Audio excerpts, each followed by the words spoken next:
Chers paroissiens, chers amis, je vous avais proposé une méditation sur la miséricorde divine.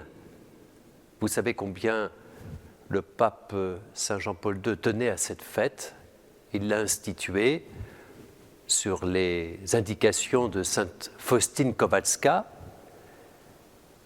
Le tableau que vous voyez derrière moi, ce tableau a été exécuté avant la Seconde Guerre mondiale. Sainte Faustine l'a vu. C'est le tableau de la Divine Miséricorde, le premier, qui est peut-être moins connu. Mais puisque Sainte Faustine l'a vu, eh bien c'est celui que nous avons choisi. Et puis cette inscription, Jésus, j'ai confiance en toi. La méditation que je vous propose est en 3 parties. D'abord, Dieu est riche en miséricorde, puis la croix et la miséricorde, car les deux sont reliés, et enfin, comment se répand la divine miséricorde. Entrons dans cette méditation en invoquant l'Esprit Saint, car nous ne pouvons entrer dans ce mystère qu'avec beaucoup d'humilité et avec la force de Dieu. Viens, Esprit Saint, remplis le cœur de tes fidèles, allume en eux le feu de ton amour. Envoie ton esprit, Seigneur, il se fera une création nouvelle et tu renouvelleras la face de la terre. Oui, Dieu est riche en miséricorde. Vous vous souvenez probablement que c'est le titre d'une encyclique du pape Saint Jean-Paul II, Dives in Misericordia. Nous devons accueillir cette pauvreté qui est celle de Dieu d'une manière très paradoxale. Dieu, qui est si riche, est assez pauvre pour être riche en miséricorde. Et il s'adresse surtout aux pauvres, les pauvres en moyens, les pauvres en liberté, les aveugles, les affligés, les assoiffés de justice, et enfin les pécheurs que nous sommes. Cette manière que Dieu a de se présenter lui-même s'appelle miséricorde. Si l'on cherche des mots pour exprimer ce mystère, nous trouverions bonté, fidélité, grâce, amour. C'est la chesed dont parle la Bible. C'est un mot hébreu, la chesed. La miséricorde, nous dit la Bible, a quelque chose même à voir avec la mère, l'amour de la mère, avec le sein maternel, rechem en hébreu. Rappelez-vous cette phrase, une femme oublie-t-elle son petit enfant? Est-elle sans pitié pour le fils de ses entrailles? La miséricorde a quelque chose à voir avec les entrailles. Est-ce que Dieu n'a pas des entrailles de mère? Lui qui se montre Père. Paradoxe, complémentarité, si vous voulez, à la fois Père et Mère. C'est que notre monde se contente bien souvent et bien paresseusement d'une vision très abstraite de Dieu. Une vision insensible, comme si Dieu était isolé dans son ciel, indifférent au sort de l'homme. Ce Dieu intellectuel, ce Dieu, je n'ose pas dire des philosophes, parce que je les respecte beaucoup, mais ce Dieu qui ne peut suffire à l'âme humaine. Eh bien pour nous, la bonne nouvelle, voyez-vous, c'est que Dieu a un penchant. Et ce penchant, c'est le penchant de l'amour. C'est une phrase de saint Augustin. Saint Augustin disait « Mon penchant, c'est mon amour ». Le penchant du cœur. Quelle belle définition de Dieu. Et un penchant qui pousse même Dieu à se faire homme. Là, je cite un grand mystique du XIIe siècle, c'est Saint Bernard. Saint Bernard disait cela, que dans le fond, il y avait comme un incarnandum, comme s'il fallait que Dieu s'incarne, comme si Dieu avait comme le cœur tourné vers la terre, vers l'homme. Comme si Dieu, si impassible soit-il, dans sa divinité, n'était pas sans compassion. Sans compassion. Et j'aime cette expression de saint Bernard. Dieu est impassible, mais non pas sans compassion. Eh bien, la Bible nous propose d'entendre l'appel à la miséricorde qui est, dans le fond, un appel de la tendresse elle-même. Tendresse de Dieu. Dieu, lent à la colère, riche en grâce et en fidélité. En grâce et en fidélité. Et c'est cela que veut dire le mot miséricorde. Vous voyez, dans le fond, cette expression résume l'attitude fondamentale de Dieu. Bonté, fidélité, amour, miséricorde. Dieu qui a son cœur près des pauvres. Corps, le cœur, misérie, les pauvres, miséricorde. Alors ne croyons pas que notre monde soit qu'un monde de cynisme, un monde de fer, non. Ce monde est aussi un monde qui cherche la miséricorde et quelquefois ne le sachant pas.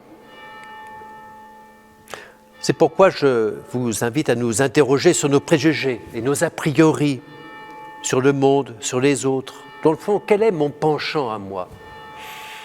Suis-je sensible à la miséricorde ?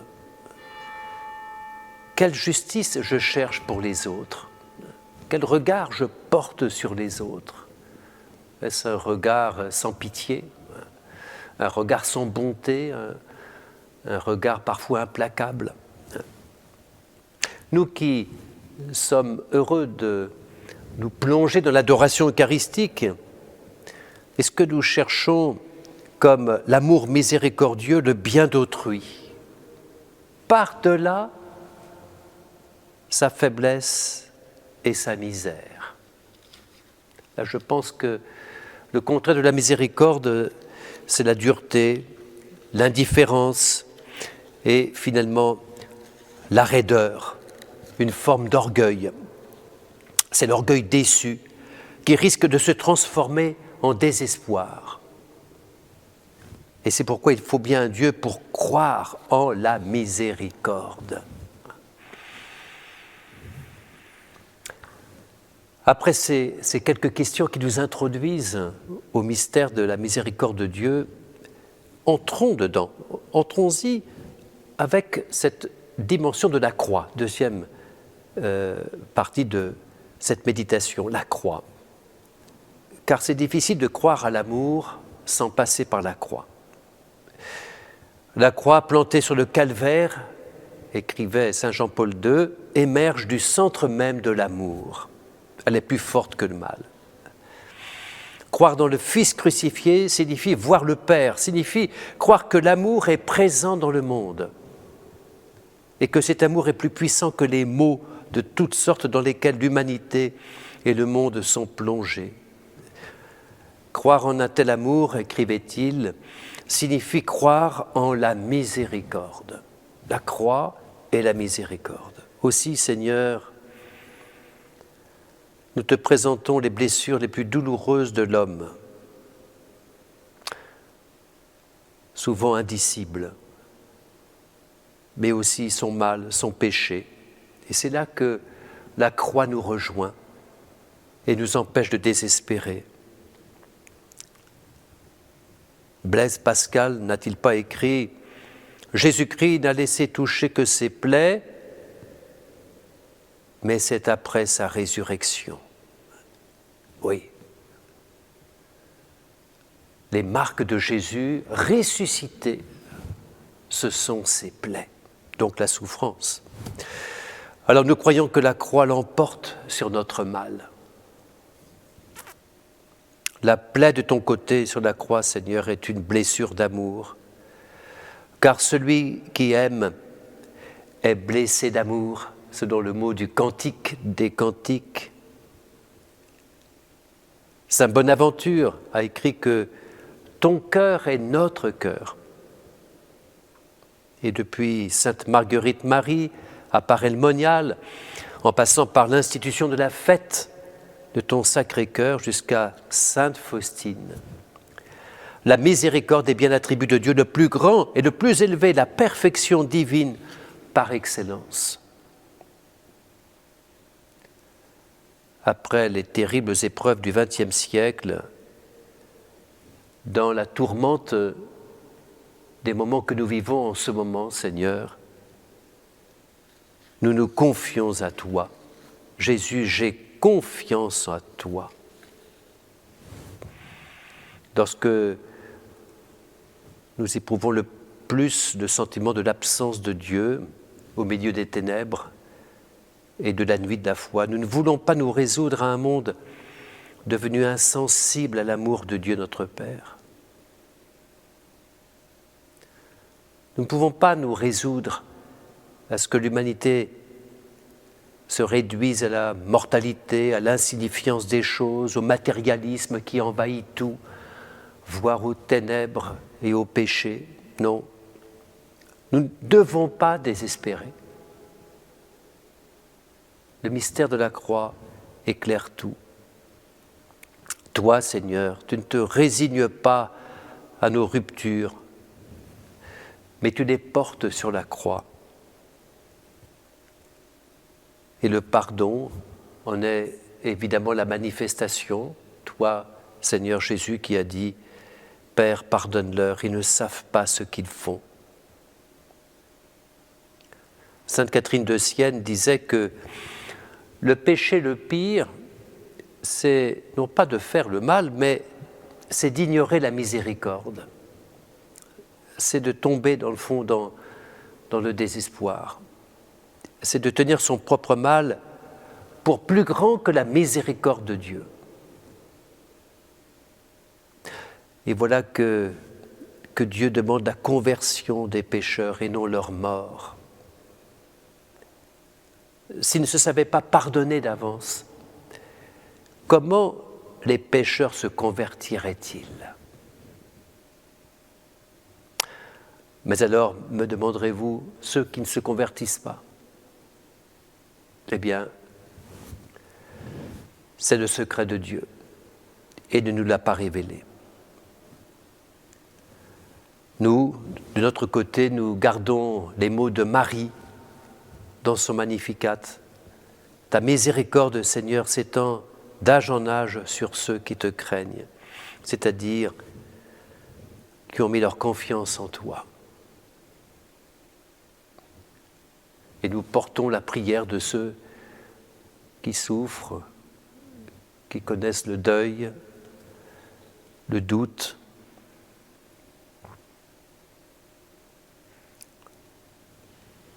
Il n'y a pas pour l'homme d'autre source d'espérance en dehors de la miséricorde de Dieu. Rappelons-nous ces mots de Saint Jean-Paul II qui a dit en Pologne en août 2002 « Dieu Père miséricordieux qui a révélé ton amour dans ton Fils Jésus-Christ et l'a répandu sur nous dans l'Esprit Saint consolateur, nous te confions aujourd'hui le destin du monde et de chaque homme. » Oui, nous pouvons nous confier nos proches, nos amis, nos ennemis. C'est le mystère de la croix.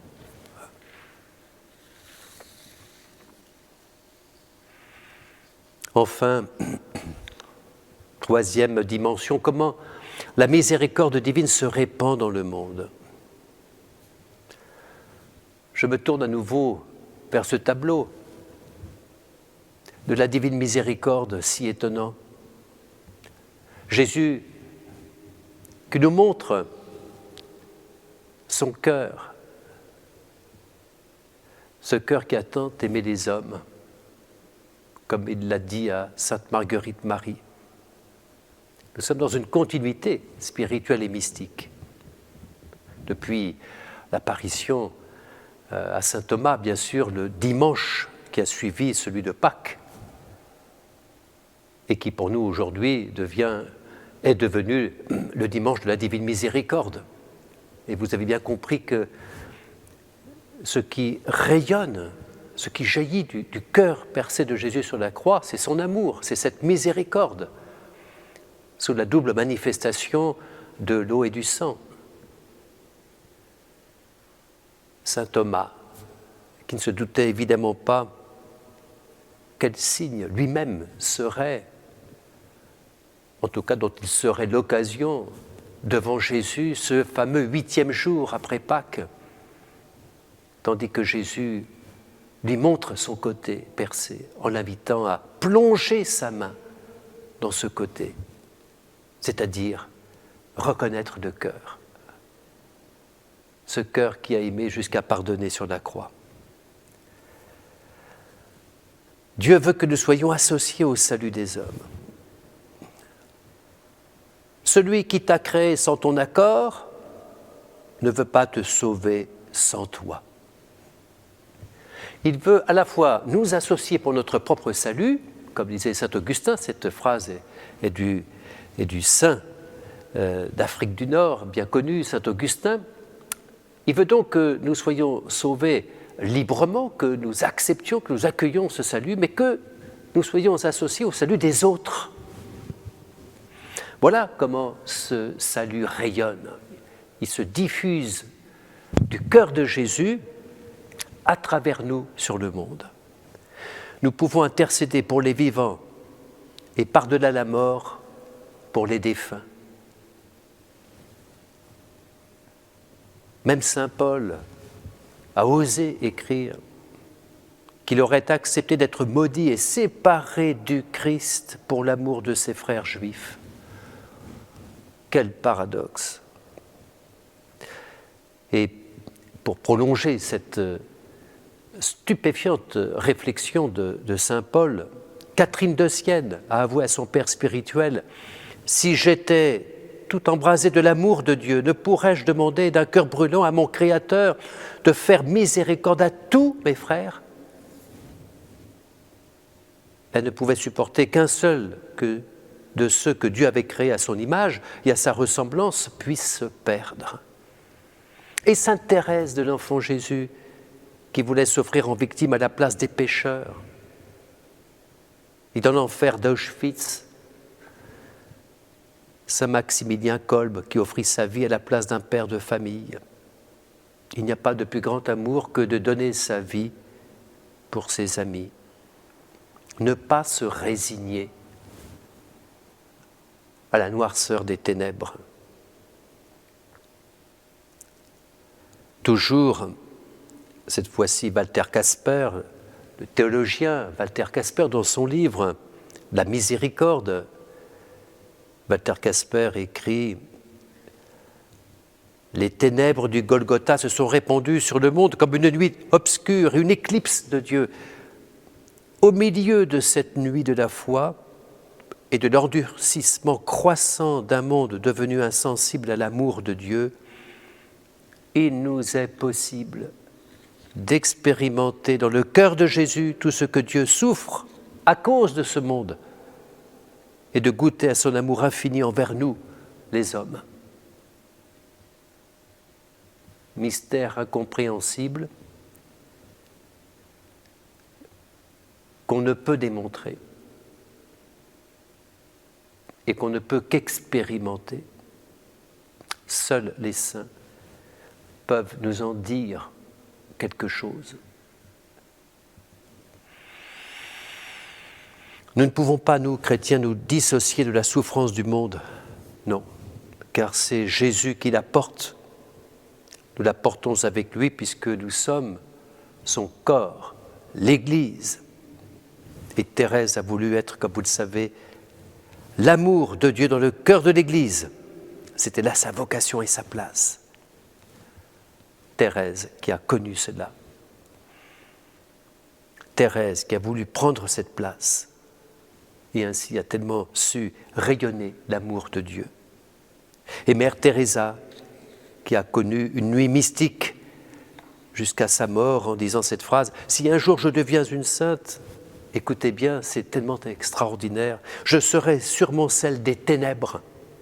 Je serai continuellement absente du paradis pour éclairer la lampe de ceux qui sont dans l'obscurité de la terre. » Alors, chers amis, Il n'y a qu'une seule manière de répandre cet amour diffusé depuis la croix, cet amour qui est miséricorde et qui est le nom même de Dieu. C'est d'être nous-mêmes, pour nos frères les hommes, des signes de cette espérance dont Dieu est la source. Regardons le Christ. Jésus, j'ai confiance en toi.